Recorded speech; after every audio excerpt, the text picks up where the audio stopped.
우리 사람은 첫 번째가 상당히 중요합니다. 첫 번째 경험은 잊지 못하는 겁니다. 첫 번째 경험들, 첫 번째 사랑도 그렇고, 첫 번째 키스도 그렇고, 첫 번째 도둑질도 그렇고, 모두가 다 기억에 오래 남는 겁니다. 제가 첫 번째 키스 얘기는 민망해서 얘기를 못하겠고,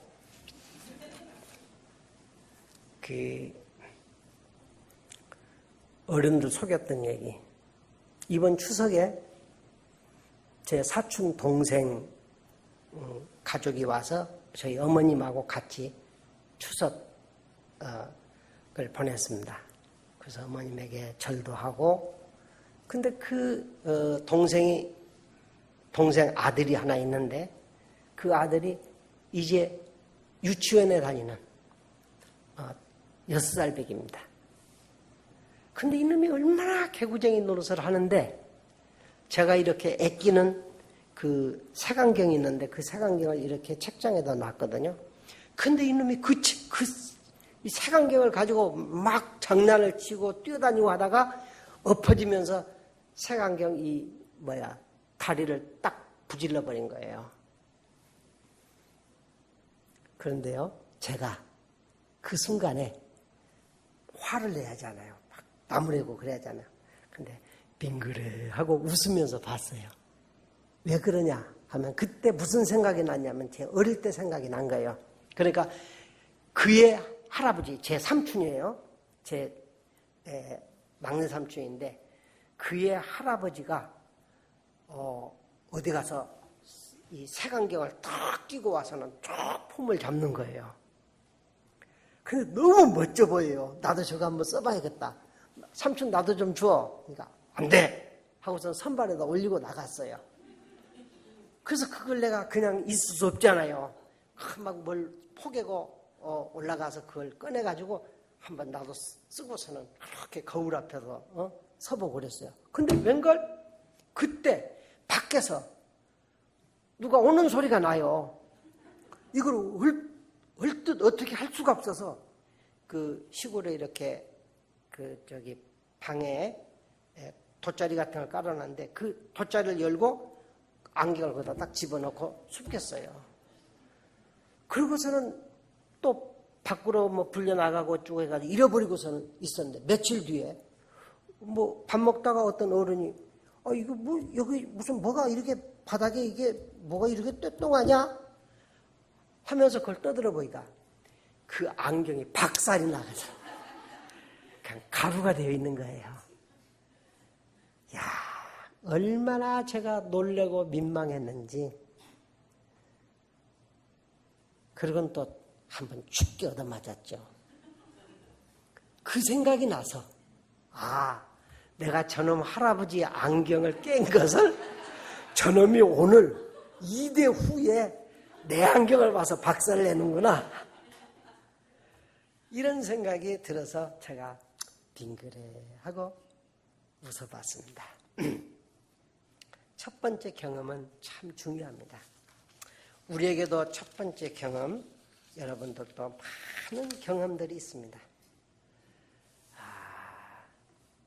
저도 그 주민교회를 심호하면서 여러분들 만난 첫 번째 경험들, 여러분들과의 어떤 사건들, 또 우리 교회가 또 제가 목회자로서 대사회적인 일을 할 때 그 많은 첫 번째 경험들이 있습니다.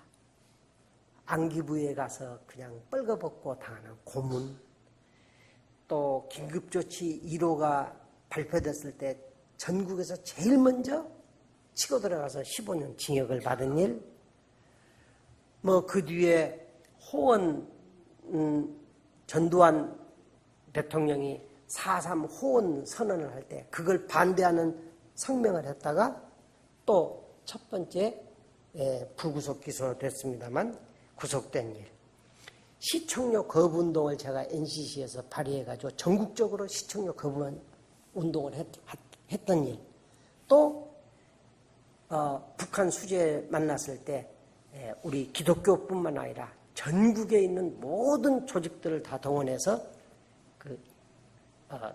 모금을 해서 그 중국에 가서 옥수수를 사서 북쪽에 넣어준 일, 이런 여러 가지 일들을 경험한 첫 번째 기억들은 사라지지 않습니다. 주민교회 첫 번째 성탄절은 어떤 거였는가? 아시는 분 좀 있습니다만은 그때 계셨던 분이 양승자 권사님밖에 여기 안 계신가? 주민교회 성탄절은 이런 거였습니다. 성탄절 73년 12월 25일 아침에 새벽에 컴컴할 때 모두 다 모였습니다.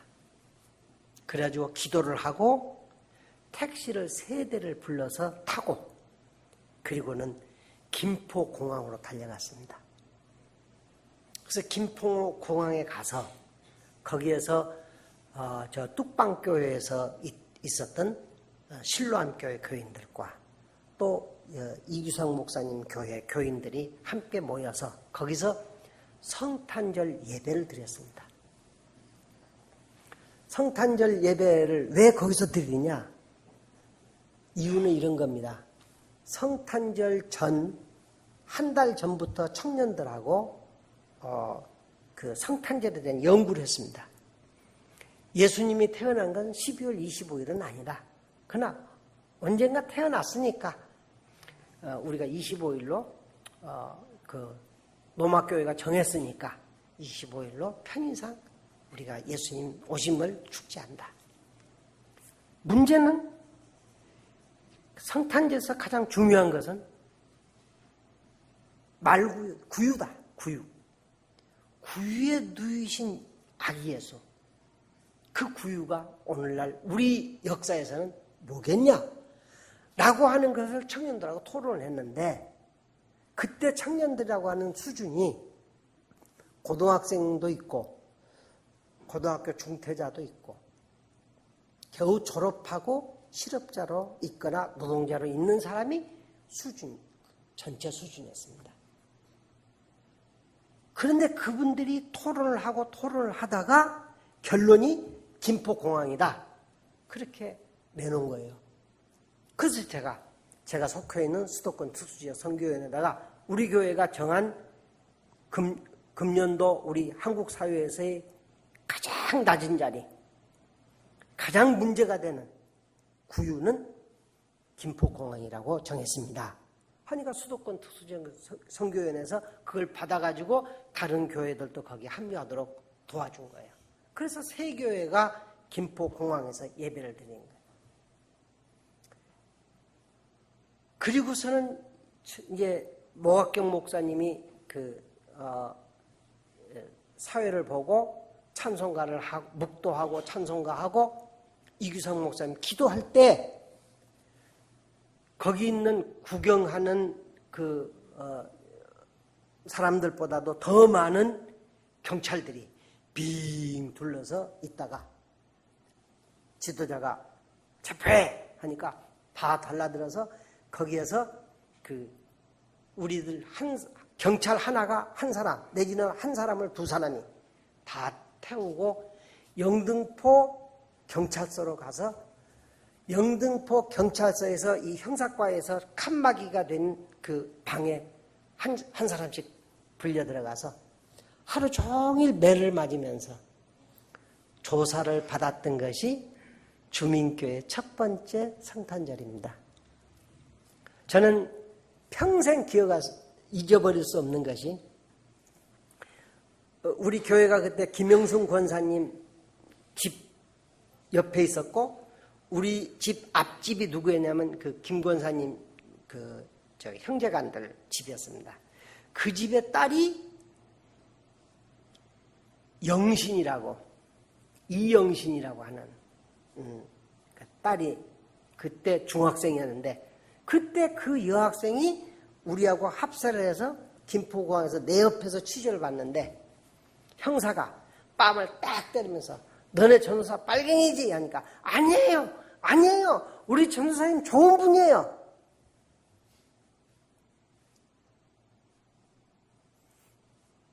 제 뇌를 찢었습니다.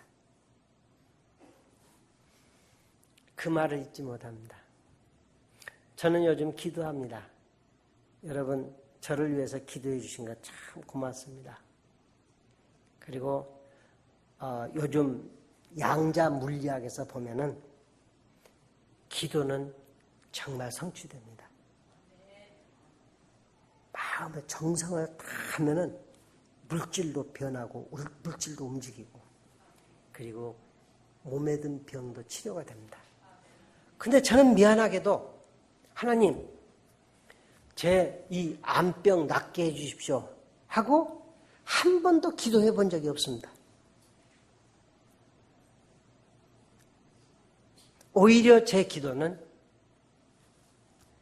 하나님 내게 기대했던 사람이 실망을 하거나 증오로 바뀌지 않도록 해주십시오 하는 기도를 합니다.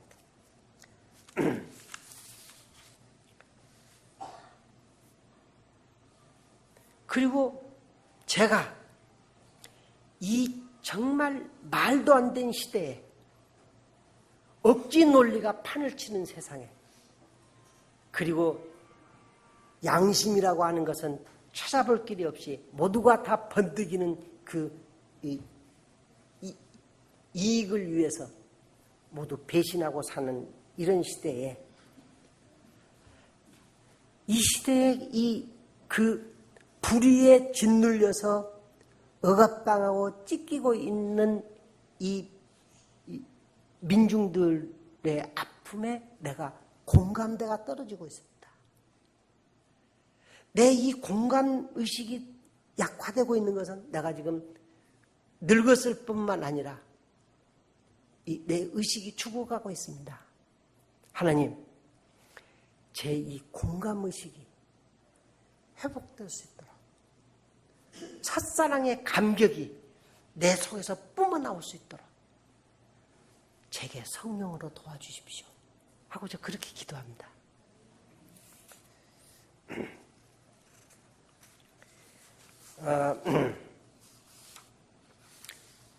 첫 번째 성탄절, 그것은 무슨 의미가 있느냐 하면은 그렇게 학력도 별 볼일 없고 무슨 높은 수준의 책도 그때는 별로 좋은 책들도 없었습니다. 그런데도 불구하고 노동 현장과 실업에 시달리고 있는 그 청년들이 내놓은 결론이 김포공항이라고 하는 것은 첫 번째가 이런 겁니다. 우리나라 외채가 미국 중심으로 되어 있던 외채가 일본으로 옮기고 있다. 그래서 일본 외채가 불어나고 있다. 라고 하는 겁니다. 그래서 그것이 그때 상식이 없는 거지만은 돈보따리가 미국 돈이 이렇게 일본 돈이 공항을 통해서 이렇게 왔다 갔다 하는 줄 알고 공항이 우리의 문제의 중심이다 라고 결론을 내린 거예요. 두 번째는 일본에 있는 기독교 여성단체가 들고 나서 데모를 했어요. 현수막에 한국의 매춘 관광 금지해라. 일본에 있는 그 많은 농민들까지 이 한국이 관광하는데 막 줄을 서는 거예요. 그런데 와서 다 매춘 관광을 한다는 거죠. 그것이 기사화되고 기독교 단체들이 들고 이러는데 그 매춘 관광객이 들어오는 통로, 우리나라 여성들을 짓밟고 오염시키는 통로가 김포공항이다. 사실은 그것이 우리나라 정책이었습니다. 외화벌이를 위해서 우리나라 정책이 그렇게 했던 것인데도 불구하고 어쨌건 김포공항을 통해서 그것이 들어다닌다. 그 다음 세 번째 의미는 그 전해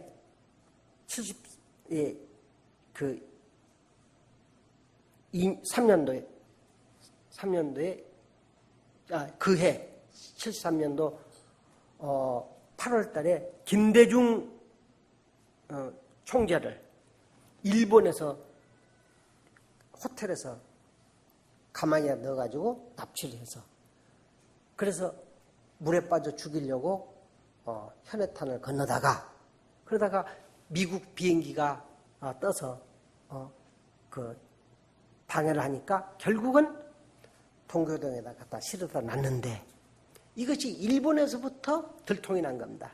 그 호텔의 손잡이에 찍힌 지문이 우리나라 안기부 직원의 지문이었어요.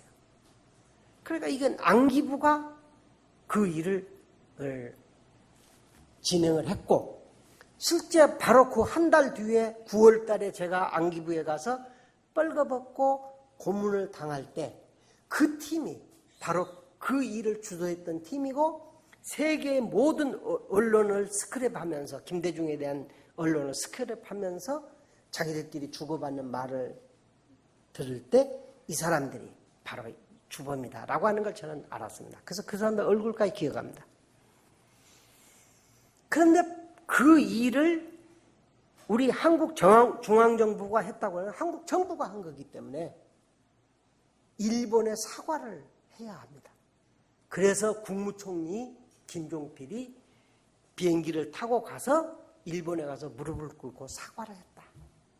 이것이 굴욕 외교다. 그 통로가 김포공항이다 라고 한 겁니다. 그래서 김포공항은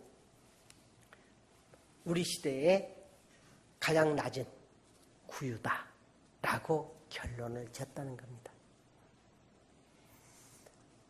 이 말은 당시에 그런 수준 낮은 청년들이지만 신문 방송을 함부로 듣는 게 아니고 그것들을 분석하면서 생각할 줄 아는 사고를 가졌다고 하는 감탄도 있고 그리고 이 성탄절을 주민교회 첫 번째 성탄절은 화려한 불빛이나 요란한 징글벨 소리나가 아니라 이 시대의 문제의 중심이 무엇인가를 확인하고 거기에 예수님이 오십시오 하고 기도하는 그것이 주민교회 첫 번째 성탄절이었다라고 하는 것을 우리 교인들이 알으셔야 합니다. 그리고 바로 이것은 그 당시에 보면은 큰 교회 입장에서 보면 이건 말도 안 된 해프닝 같고 그리고 교회의 이 대사회적인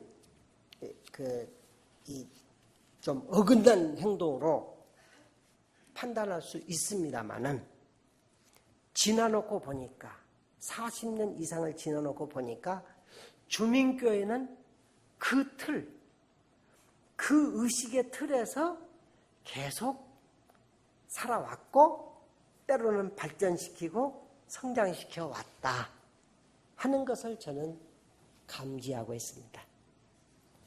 예수님이 태어나시던 첫 번째 성탄절 정말 감격스러운 일이죠.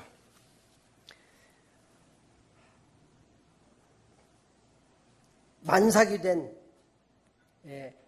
마리아가 모든 여관이 다 차 있고 모든 사람들의 그 민가도 다 가진 사람들에 의해서 점령당해 있을 때 그리고 어느 누구가 전차짜리 하나 내주듯이 여기 앉아라 하듯이 방 하나 자기 방 내준 사람이 없이 결국은 그 아픈 배를 안고 그냥 응급길에 들어간 것이 마구간 그리고 거기에 놓인 그 짐승 밥통 구유에다가 애를 받았다.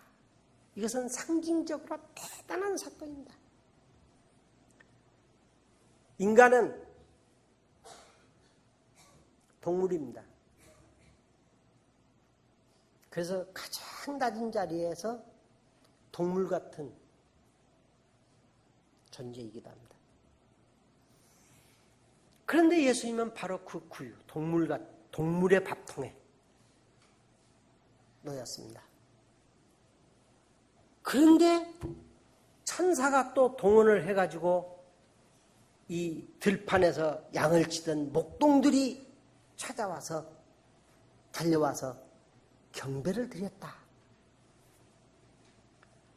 또 동방에서 온 박사들이 예물을 가지고 와서 경배를 드렸다. 그래서 천사가 합창을 하고 대단히 우리가 그 그림만 좀 추려서 보면 엄청나게 그 예수님 탄생을 축하하는 멋진 행사들이 있는 걸로 나옵니다. 그러나 전체적으로 보면은 그 화려한 헤롯 궁과 그 예루살렘 거리와 베들레헴의 그 떡집의 분위기에 비하면 이 마국간은 초라하기 그지없이 다른 모든 사람들의 냉대의 바로 상징이었습니다. 냉대의 상징, 외면의 상징. 그런데 바로 이어서 그것은 바로 그 다음날 또 이 핏덩이를 나귀에다 싣고 애굽으로 피난 가지 않으면 안 되는 순환, 박해의 시작이었습니다. 그렇기 때문에 우리가 오늘날 성탄절이 오기 전에 한두 달 전부터 벌써 크리스마스 송이 울려 퍼지고 백화점에 그림이 붙고 또 왼통 화려한 불빛 때문에 너무 화려한 불빛을 많이 뒤집어 씌워서 비행기가 뜨고 내리는데 그 어려움이 있다고 하는 것이 그 뉴스에 실리고 있습니다. 그러니까 첫 번째 성탄절은 그렇게 화려한 성탄절이 아니다. 이것은 소위 그 기독교라고 하는 어떤 종교가 이제 자기과시를 하는, 마치 애기봉에다가 십자가의 성탄 불을 비침으로써 북한 쪽에다가 봐라 우리는 예수가 있다라고 과시하는 것 같이 이것은 힘을 과시하는, 그리고 화려함을 과시할 뿐만 아니라 그 속에서 그냥 흥청망청 썩어가는 문화의 상징일 수도 있다. 그런데 이제 성탄절이 더 참 엄격하게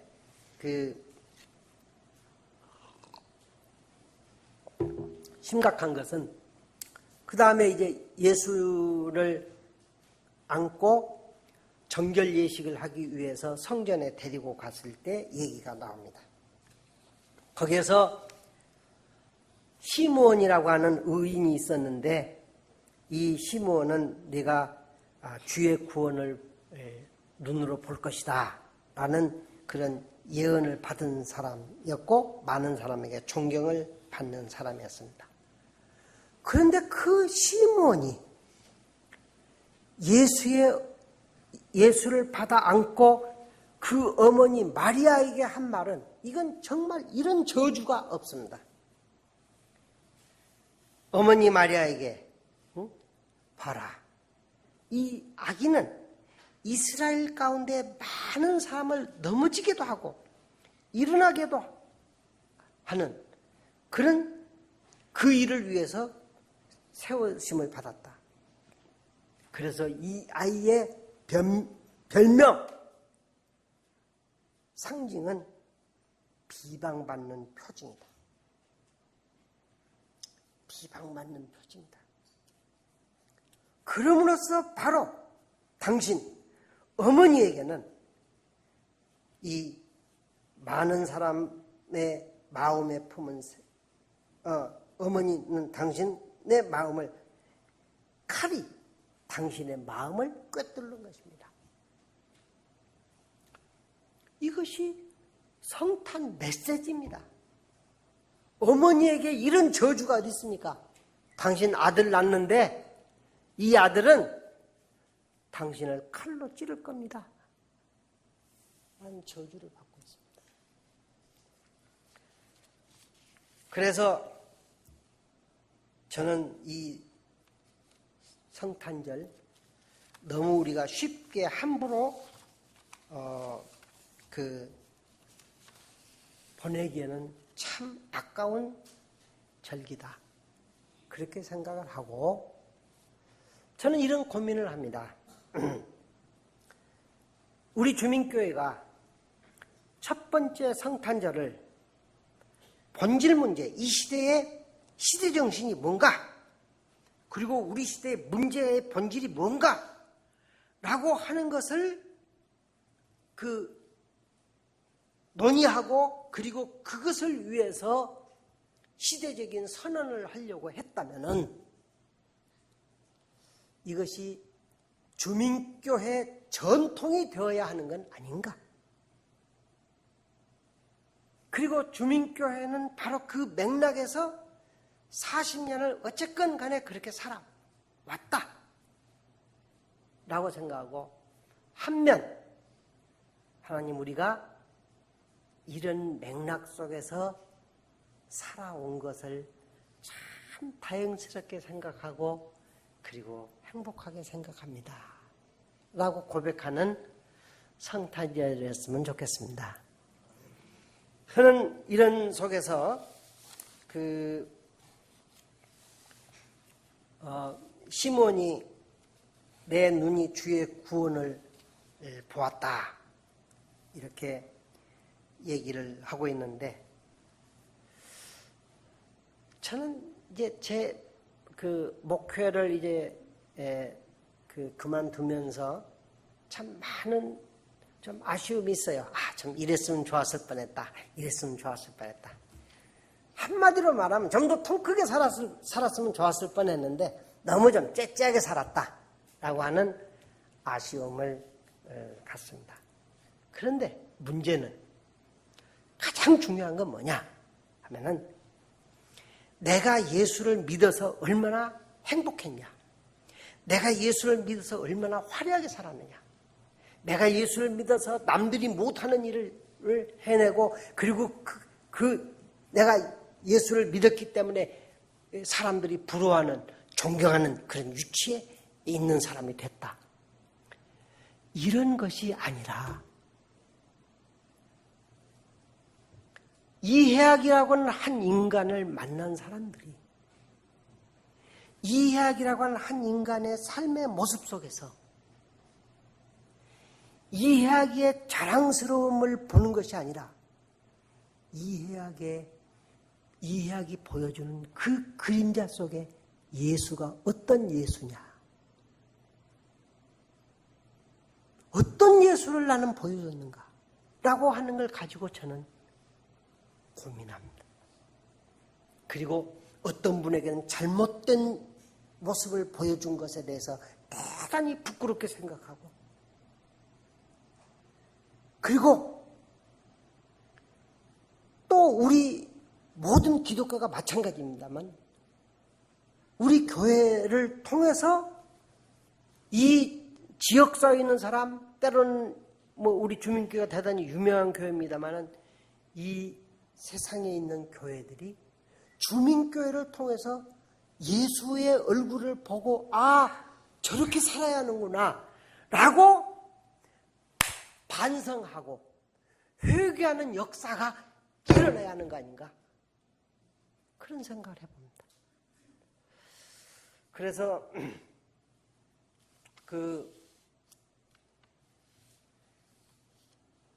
저는 어떻게 하면은 우리를 통해서 예수의 얼굴이 비춰질까? 그 예수는 지배하고 누리고 그리고 저 잘난 맛에 살아가는 것이 아니라 때로는 이사야 53장에 나오는 고난의 종의 모습에 나오듯이 어쩌면 저럴 수가 있을까? 저 사람 무슨 죄를 많이 져서 저렇게 고난을 받을까? 우리하고는 상관이 없는 것 같이 알았는데 알고 보니까 그 사람이 우리의 죄를 대신해서, 우리의 문제를 대신해서, 우리의 아픔을 대신해서 저렇게 고난을 짊어지고 살았구나 라고 사람들이 고백할 수 있어야 하지 않겠는가 하는 겁니다. 이 세상에 있는 사람들 그리고 교회들이 주민교회에서 보여주는 모습을 통해서 때로는 오해도 하고 비난도 할 수 있습니다. 그러나 그 오해와 비난을 넘어서서 아하! 주민교회는 살아계신 예수의 얼굴이다 라고 고백할 수 있고, 요즘은 많은 사람, 제가 상담을 또 새로 시작하고 있습니다만은, 나 그간의 교회에 실망하고 안 나갑니다. 어느 교회를 나가라고 추천을 하는 교회가 없습니다. 그건 또 제 잘못이고 교만입니다만은, 정말 이런 교회, 이런 정도의 교회만 자신 있게 예수의 얼굴을, 살아있는 얼굴이다, 이런 교회를 좀 나가시라 라고 권장하는 교회가 많지 않다고 하는 안타까움이 있습니다. 그래서 우리가 성탄절을 10번, 50번 보내는 것이 우리 신앙의 공과가 아니라 내 삶에서 예수의 얼굴을 나는 어떻게 보여주고 있는가. 내가 예술 가면 예술을 통해서 어떻게 예수의 얼굴을, 교사면 교사를 통해서 어떻게 예수의 얼굴을, 가정부면 가정부를 통해서 어떻게 예수의 얼굴을, 내가 장애인이면 이 장애를 통해서 어떻게 예수의 얼굴을 보여주고 있는가. 정치인이면 정치를 통해서 예수의 얼굴을 보여주는 삶, 살아가는 것이 우리는 매일 성탄절을 사는 것입니다. 그 파라코라고 하는 말이 있습니다. 아시는 분들 있고 카톡에 많이 돌았던 얘기입니다만, 그 우리나라에 유명한 파라코가 있습니다.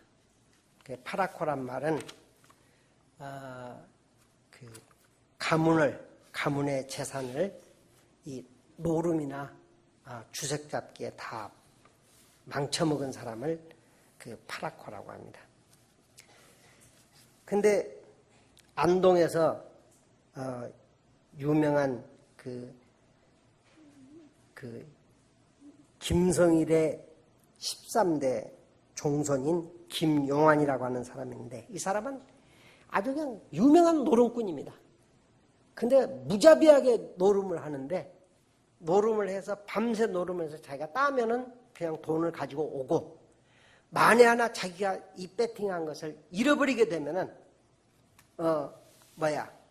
새벽 몽둥이야 하고 고함을 지릅니다. 그럼 밖에서 몽둥이를 든 사람들이 뛰어들어와서 거기 있는 사람들 다 잡아 패고는 돈을 훔쳐들고 가버립니다. 이렇게 하면서 그 많은 그 가문을 다 망치고, 그래서 이 내려오던 종가에 전답 18만 평, 현재 시가로 한 200억이 넘는데요. 이것도 다 팔아먹고, 그리고 이제 문중들이 돈을 걷어서 좀 더 이상 팔아먹지 마라, 더 이상 좀 속 좀 차려라 하고 돈도 몇 번씩 걷어 들이줬지만 집안 망해먹은 종수이 나왔다고 혀를 차는 그런 손가락질 받는 사람이었습니다. 이제 한 번은 그 시집을 간 무녀동남 외동딸이 신행 때 친정집에 가져갈 장롱을 사오라고 시댁에서 돈을 줬어요. 그런데 그 돈마저도 이 아버지가 갖다가 노름하고 없어버렸어요. 그리고는 이 딸이 새장롱을 가지고 가지 못하고 나무 헌장롱을 어떤 할머니한테서 그것을 빌려서 가지고 가면서 얼마나 피눈물을 흘렸는지, 아버지를 얼마나 원망을 했는지 모르는 겁니다. 그래서 나중에 알고 보니까 이제 그 친구들이 그랬어요. 해방되기 직전에 이만하면은 이제 공개를 해라. 그러니까 나는 선비로서 그럴 수 없다 하고 거절했습니다. 그게 뭐냐면 노름한 돈이 다 그렇게 해서 걷어들인 돈, 그리고 집안 파는 돈, 딸을 신행 때 가져갈 장롱비까지를 다 이분은 독립자금으로 상해에 보내서 상해 임시정부를 운영하는데 그 돈을 다 쓴 거예요. 그러니까 이거 이제 좀 주변에서 욕먹지 말고 공개해라 라고 하니까 선비로서 그럴 수 없다 라고 끝까지 거절하고 결국은 46년 해방 직후에 돌아가셨습니다. 그래서 이제 뒤늦게 그 95년에 이 김용환 씨가 건국 훈장을 받을 때 그 딸이 쓴 글입니다. 그리고 그 자리에서 읽었던 글입니다.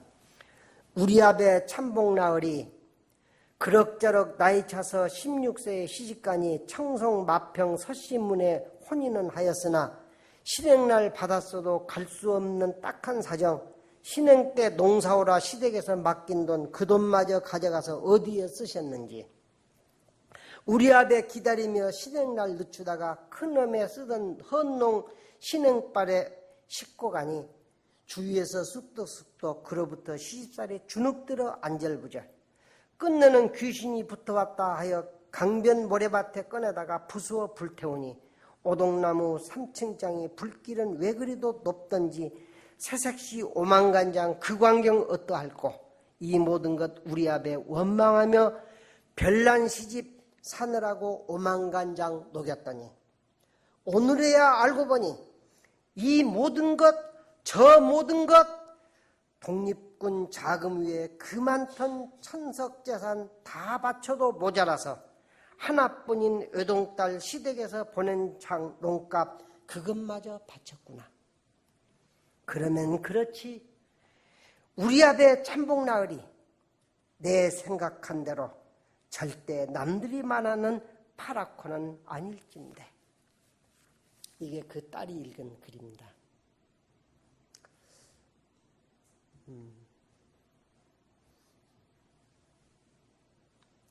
가까운 사람들한테 인정받지 못하는 것은 참 힘든 일이고 부끄러운 일입니다. 그런데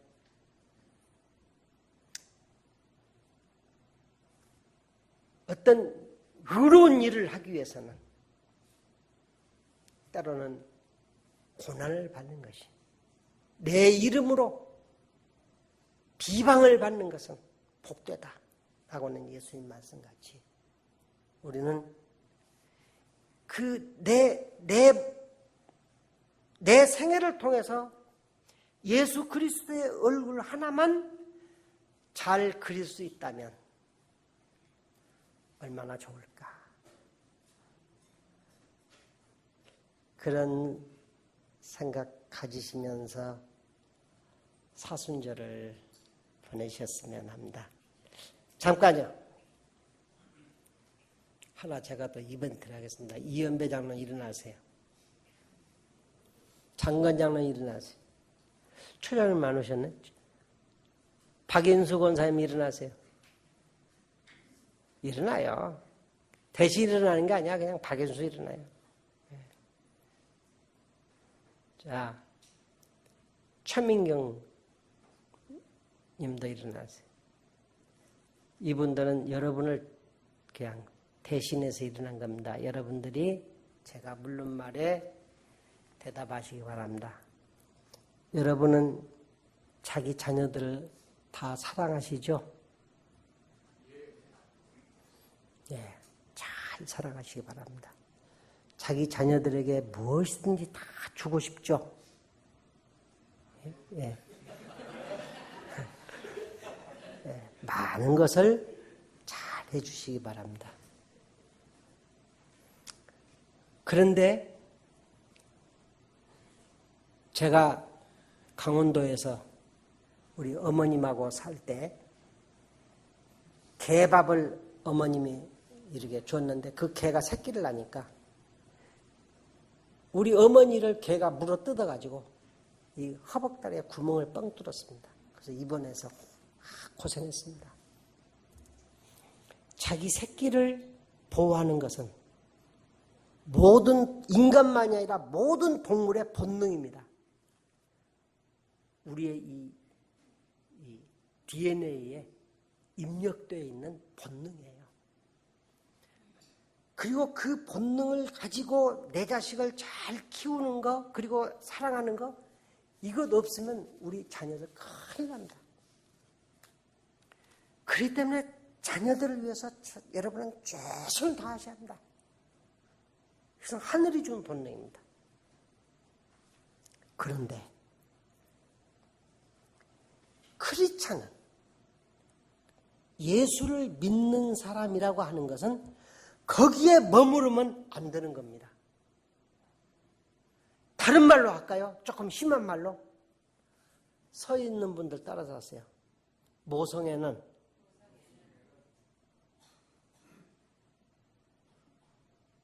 사랑이 아니다.